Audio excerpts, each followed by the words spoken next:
Hello guys, and welcome to a new Steel Division 2 video today by me, Vulcan. In this video I have for you Pixy versus David G in round 2 of the first Steel Division 2 Championship. Today they are going to be playing on Orsha East, and on the Soviet side we have Le Tiger, also known as David, playing with Gruppa Tyurin using the balanced deployment type. And on the Axis side we have Pixy using the 78 Sturm, using the Maverick deployment type. I'm a massive fan of Gruppa Tyurin. It's one of my favourite divisions in the game. Reasons for that is it can be extremely aggressive in the early game with an abundance of T-34 76s, which can completely overrun enemy heavy armour with a Vanguard deployment type, because you can bring in 3 T-34s per minute, whilst your opponent will only be able to bring in 1 Tiger per minute. And that can be huge because you can simply charge down those Tigers before they can fire off enough shots and find a side shot which will potentially allow you to get the kill. And if you support that with things like smoke from mortars, as well as the PE3s with the AT rockets and so on, you can get a huge lead using those fast vehicles to push the front line very quickly. You also get supported by Strelki, which have SVTs and DPs, so they are actually some of the better sort of standard infantry that the Soviet side get, so you can use that to back yourself up, but they will fall prey to MP44s and MG42s at range, so you do have to be careful with the deployment range, and that can definitely cause you to be caught out, but as long as you're supported by your T-34 76s, you can make a lot of ground. They also have access to quite a lot of the cheap infantry guns and also the AT guns, so you can spread that out quite a bit as well. Over on the side of the 78 Sturm, very elite infantry. This is where we'll see the Begleit units, the Begleit Grenadiers, Begleit Pioneers, also plenty of Flamers and all that good stuff, but we can go through that as we look at Pixy's units here because it looks like he's deployed most of them. So on this top side we see 4 units of Begleit Grenadiers. These are units with MP44s, I believe, as well as machine guns, so very strong unit. Then we have a Panzerstreck there, Schützenführer, which is providing veterancy, and a second Schützenführer, so I assume these Begleit Grenadiers are going to be split probably between the top here and also this hill. Let me see a Stug 3 backing that up. It's coming in at 2-star veterancy, which is interesting to see. Further down for the centre, it's going to be Schützen, then the Begleit Grenadiers there, 2 MG42s, Flammenwerfer, Schützenführer, Panzerbuchse, another Flammenwerfer there, and another Begleit. So 2 Begleit Grenadiers. These Schützen, pretty nice squads. They have 2 MG42s for the range engagement. Further down we see 2 more Flammenwerfers that are likely just going to sit in these trees here to control those. And on the very bottom side, it's going to be more Begleit units, but this time Begleit Pioneers. These Begleit Pioneers are probably some of the strongest infantry units in the game. They don't have any AT, but versus infantry, they utterly destroy them because they have HE grenades as well as machine guns as well as MP44s. So really scary unit to look out for. Panzerbooks are going to be backing that up, MG42 as well as a Panzerstreck. So a very light sort of infantry-based deployment as opposed to using much armour from Pixy, which is to be expected. This is a 78 Sturm and they do have plenty of elite units, elite infantry specifically, that can really carve up the enemy if they are microed well. Over on the side of David, we have a Dosor at the front here in the BA-64B. There's going to be 2 Superi PPSH following that up. Those are the 4-man squads with submachine guns and a Panzerfaust for anti-tank purposes. Then there's the Maxim there, 45mm AT gun, and a PTRS squad coming in with an M2 half-track, which is an interesting choice. Usually you'd bring in the PTRS 41s in jeeps because you want them to speed up to the front line as quickly as possible so that you can potentially kill enemy transports with the 500-meter range AT rifle. Maxim 4M, useful as infantry support, not the best AA vehicle in the world. Interesting to see that brought in, but Tyurin definitely does lack a serious amount of AA. So often you'll see the 4Ms being used. Personally, I just only bring a card of the 37mm, the only card they can get as well. Surprised to see the Superli PPSH. They've kind of fallen out of favour more recently since they lost their HE. Either way, 2 more squads of them there with a Maxim. They're going to be, I guess, zooming up to this centre area somewhere, or maybe taking position in the buildings on those topside flags. Then we see Mothra in a M2 half-track. There's going to be 2 more Superli PPSH. A 50mm mortar. Wow. Haven't seen one of those in a while. Another Maxim behind it. Maxim 4M and a T-34-76. Maxim 45mm, 50mm, and Tanko Desaniki heading to the centre, alongside another Maxim 45mm, Tanko Desaniki, Maxim 4M, and Mothra, and the Maxim 4M here. I'm a little bit worried about the unit choices from David here. Seeing like Mothra, for example, at the start of the game is often, in my opinion, kind of a bit of a waste of points. Tanko Desaniki, absolutely fine for the close range engagements, but it'd be nice for these Mothra to potentially be replaced by something like a Gavardia unit, since the Recon's not going to have too much purpose at this sort of range.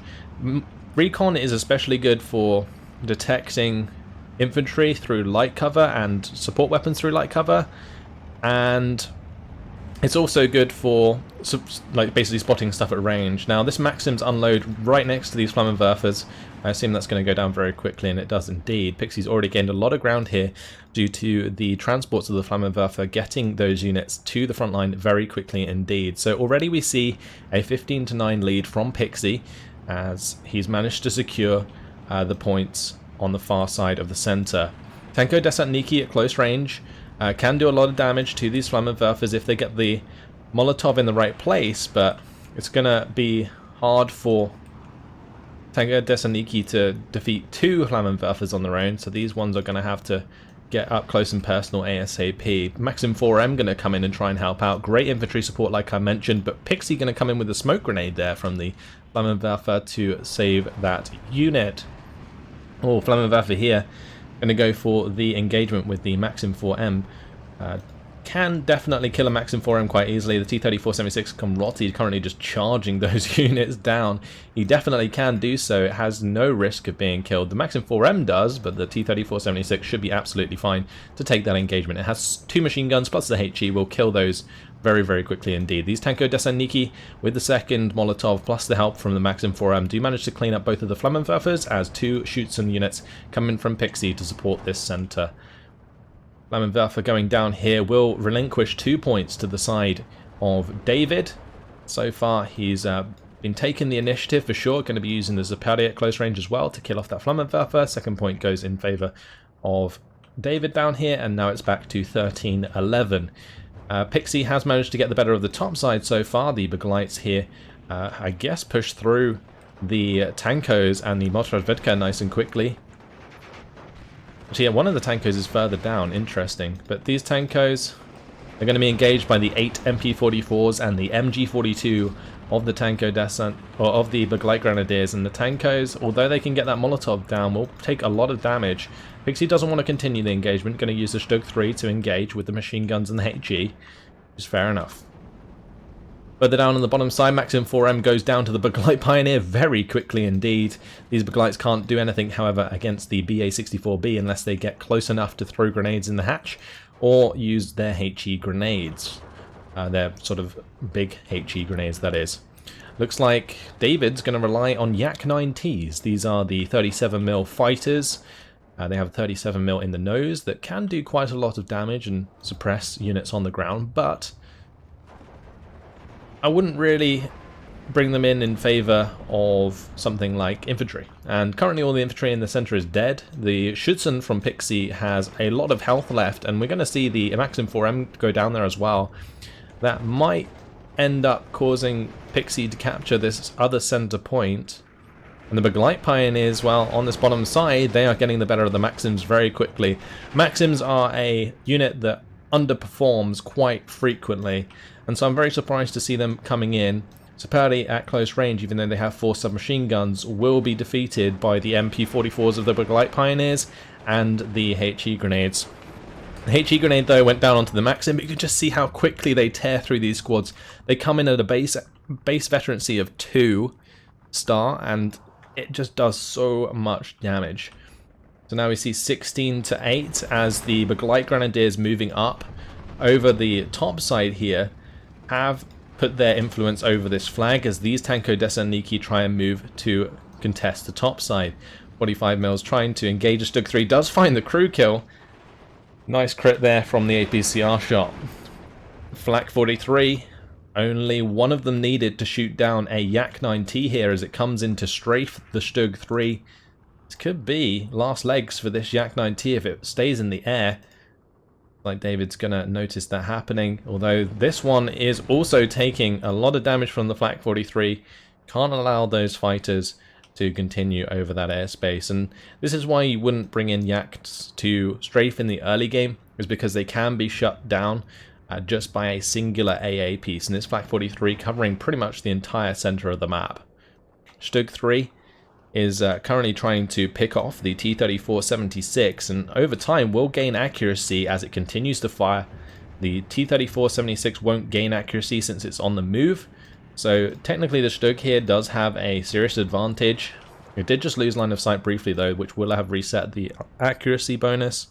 And now we see on the bottom side the Panzerbooks are taking out the BA-64B, whilst the Beglite Pioneers made short work of the Superli and all the infantry left on this bottom side. So the Maxim now trying to engage the Beglite Pioneers here, but the Beglites are gonna defeat a Maxim with their MG42, and this is a dedicated MG squad. Beglite Grenadiers also coming down from the center now will defeat both of the Superli PPSH and the 50mm, and that's gonna give 2 more points here to Pixy shortly as the Ersatztruppen come forwards. They're going to reveal there isn't much here except close range infantry, so the Beglites will likely move in along with the Stug 3, which did just get the kill onto the T-34-76. We're going to see the Beglite Pioneers rip through that 45mm on the bottom side. 2 F-22s going to be brought in for David, and honestly this is looking absolutely terrible for David right now. He's already lost the flags on the top side. There is nothing to contest here. Everything that has been brought in so far from David has just been killed very quickly by the elite infantry of Pixy, and the Panzerbooks are helping out with armor where needs be, and that's all that needs to be done. After 7 minutes and 9 seconds, Pixy takes the victory. David, unfortunately, gonna lose out very, very quickly indeed. 710 kills to 95 losses for Pixy. Very, very clean game. I think a lot of it comes down to potentially David's inexperience, because I wasn't a fan of his unit composition. Using the Superli PPSH and the Maxims in Tyurin, to me, seems like a waste of activation points when there are a lot better value units you can bring in. Like, you'd rather be bringing in OB-25s, or I think they maybe get the other infantry guns, than the Maxims. I think you can get them. I'm not entirely sure. I should know because it's one of my favorite divisions, but I don't actually get to play it much on stream because I let you guys vote for that. But either way, the 78 Sturm elite infantry against Tyurin, which went for a more infantry strategy, really suffered because of it. If there were more T-34-76s on the field, they could have dealt with the Beglite Pioneers very easily because they don't have any AT. Yes, the Panzerboxers can be annoying, but a good thing about a T-34-76 at close range is they have the 2 machine guns and HE, which is why the Command T-34-76 did really well on the bottom side of that map, and you saw it take effect, and the aggression that David had with that T-34 was correct, 100%. It's just he didn't have any more come with that, and that's what punished him massively in this game. So the kills came from the Tanko Thessaloniki here, getting the 2 Flammenwerfer in the center. Superli managed to kill one of the Flammenwerfer, and Tanko Thessaloniki got the better of one of the Beglite Grenadiers, likely due to a surrender, I would assume. T-34-76 Comrotti there, getting one of the Flammenwerfers as well. But that's all that went down. Look at these Beglite Pioneers. I mentioned how deadly these things can be. And against units like Superli PPSH with limited numbers, one burst from MP44s plus a machine gun is going to kill the squad entirely. So that's where almost Strelky DP are required, because they can survive the initial burst from a Beglite Pioneer, and then you can move in your tank to clean things up, or at least leave a tank in that position to kind of block the advance of a Beglite Pioneer if it's hiding in heavy cover. Then maybe bring in, I don't know, like a like a mortar piece or something to pin them down, and then you can push in. Because the best way to deal with like light units that are high veterancy and high veterancy infantry in general is by pinning them down with bombers, with artillery. Fighting them head on is always going to end badly, and well, we had a good demonstration of that in this one. So commiserations to David, congratulations to Pixy, moves on to the next round. But that's it from me, a rather short video this time around compared to the last. Thanks for watching, hopefully you enjoyed it, and I'll see you in the next one. Goodbye.